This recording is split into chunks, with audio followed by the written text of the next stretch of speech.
Welcome to Tamil story park. நாம் நல்லவர்களாக இருந்தாலும் நாம் சேரும் கூட்டம் தவறானால் வாழ்க்கை எப்படி மாறும் என்பதை கூறும் ஒரு கதையை இங்கு பார்ப்போம். ஒரு கிராமத்தில் விவசாயி ஒருவர் தனக்கு சொந்தமான இடத்தில் விவசாயம் செய்து வருமானம் ஈட்டி வந்தார். ஆனால் அவருக்கு ஒரு பிரச்சனை இருந்தது. தனது வயலுக்கு அருகில் உள்ள இடத்தில் காக்கை கூட்டம் ஒன்று வாழ்ந்தது. பயிர்கள் வளர்ந்து அறுவடைக்கு தயாராக இருக்கும் சமயத்தில் ஒரு தலைவன் காகம் அனைத்து காகங்களையும் அழைத்து கொண்டு வந்து பயிர்களை சேதப்படுத்தும். இது பலமுறை நடந்ததால் இதற்கு ஒரு முடிவு கட்ட வேண்டும் என விவசாயி நினைத்தார். அடுத்த நாள் வயலில் சில தானியங்களை தூவி அதன் மேல் ஒரு பெரிய வலையை விரித்தார். தானியங்களை பார்த்ததும் தலைவன் காகம் மற்ற காகங்களை அழைத்து கொண்டு சாப்பிட வந்தது.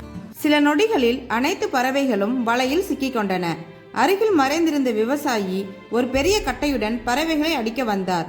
அதில் ஒரு அப்பாவி புறா புதிதாக வந்து மாட்டிக்கொண்டது. அது விவசாயியிடம் கூறியது, நான் உங்கள் பயிர்களை இதுவரை சேதப்படுத்தியது இல்லை. நான் இன்றுதான் புதிதாக வந்துள்ளேன். என்னை மன்னித்து விடுங்கள் என்று கூறி அழுதது. அதற்கு விவசாயி கூறினார், நீ கெட்ட காகங்களுடன் இருந்தாய், அவர்களுடன் சேர்ந்து சிக்கிக் கொண்டாய். அதனால் நீயும் குற்றவாளி. கெட்ட நண்பர்களுடன் இருந்ததற்கு தண்டனையை நீயும் அனுபவிக்க வேண்டும் என்று கூறி புறாவையும் மற்ற பறவைகளையும் அடித்தே கொன்றார். ஒரு மனிதன் அவன் சேரும் நண்பர்களால் உலகிற்கு அறியப்படுவான். ஒரு தவறான கூட்டம் சரியான மனிதனையும் அழிவுக்கு இழுத்துச் செல்லும்.